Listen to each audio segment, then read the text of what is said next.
Hi, and welcome to Jules Voto's Photo Focus. In my last video, I talked about the Minolta SRT 201, its features, and how it worked. In this video, I want to talk about two fine vintage telephoto lenses for the SRT 201 and other Minolta film cameras. And also, both these lenses are easily adaptable to most mirrorless cameras. The first lens I'm going to talk about is the 100mm 2.5 Rokkor. It's all metal construction. It focuses down to 4 feet. There are 6 elements in 5 groups. It has 6 aperture blades, takes 55mm filters. I would say it's slightly on the heavy side. It weighs 410 grams or 14.4 ounces. It's a tiny bit heavier than Nikon's 105 2.5. I think the lenses are very similar as far as quality. The build quality on these old Minolta lenses is superb. It's all metal construction. For me, a 100 or a 105 is the perfect portrait lens. I used my 105 Nikon lens for years, for hundreds, probably thousands of portraits. I don't have the shade for this lens, the original shade, but Hoya makes some great little shades. Now these are really for 50mm lenses. They're not very deep, but you could pick these up. They're all metal. You could pick these up, just search on eBay. There are some third-party companies that make a very similar shade.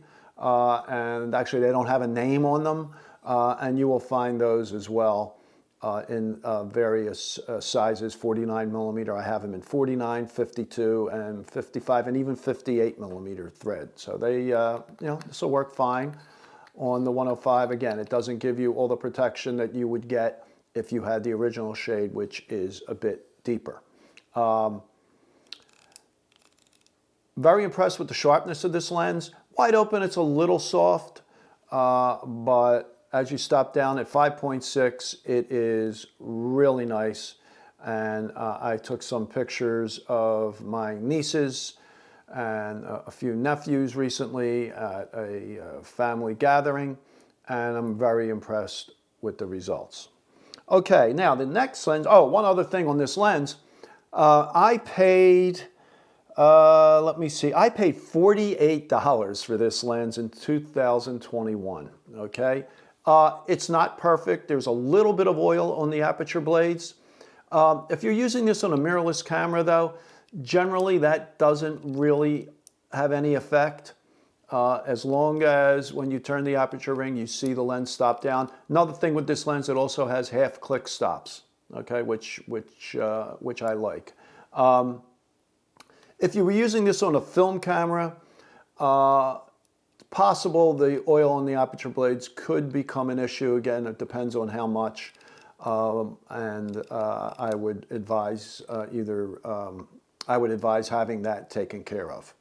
All right, the next lens is the 200mm 3.5 Minolta Rokkor. This lens dates from, I believe it's around 1970. It focuses down to, let's see here, 8 feet. It has a built-in lens hood, which is nice. Takes 62mm filters. It has 6 elements in 4 groups. It weighs 25.4 ounces, so it's a little on the heavy side, or 720 grams. Now, the amazing thing is, I bought this lens on eBay, also in 2021, for $16. So, I mean, I think that's a bargain. It's a steal. It also is very sharp. Wide open, again, it's a little soft, but 5.6 down, it is great. And I mean, for $16, you cannot beat it. All metal construction, very well made. Again, like I said, it works great on mirrorless cameras. Just all you need is an adapter, and I think I paid $15 for this adapter. You know what, it doesn't have a brand name on it. One of the great things about using these old manual focus lenses on today's mirrorless cameras is that many mirrorless cameras have built-in in-body image stabilization, or IBIS.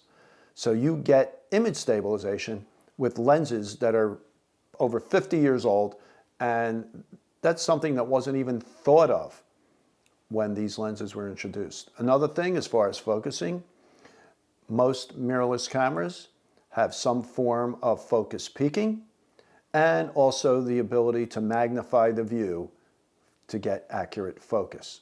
So again, they just work great on mirrorless cameras. And they give you that vintage look. They're probably not as sharp as today's lenses.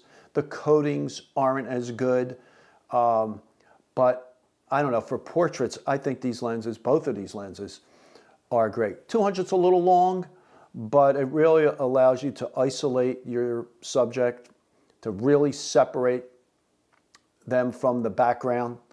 And I think just it gives you a really nice vintage look. You will be able to find these lenses on the used market. The 100 seems to have gotten a little more expensive recently. In fact, I just saw one in mint condition or near mint condition that sold for $108. The 200 still seems to be cheap. I've seen them for $20, $15. So if you're interested, you could pick one of these up cheap. Again, and the adapter, if you're going to use it on your mirrorless camera, is inexpensive as well. So in conclusion, I think both these lenses are great, especially for the money, especially the 200. I mean, if you want to get into a true telephoto, you know, which a 200 millimeter is, how could you beat it for $15 to $20 for one of these lenses? So I hope you enjoyed this video. If you did, please give it a thumbs up and subscribe to my channel. And I come out with a new video every Wednesday morning at 11 a.m. So I will talk to you then.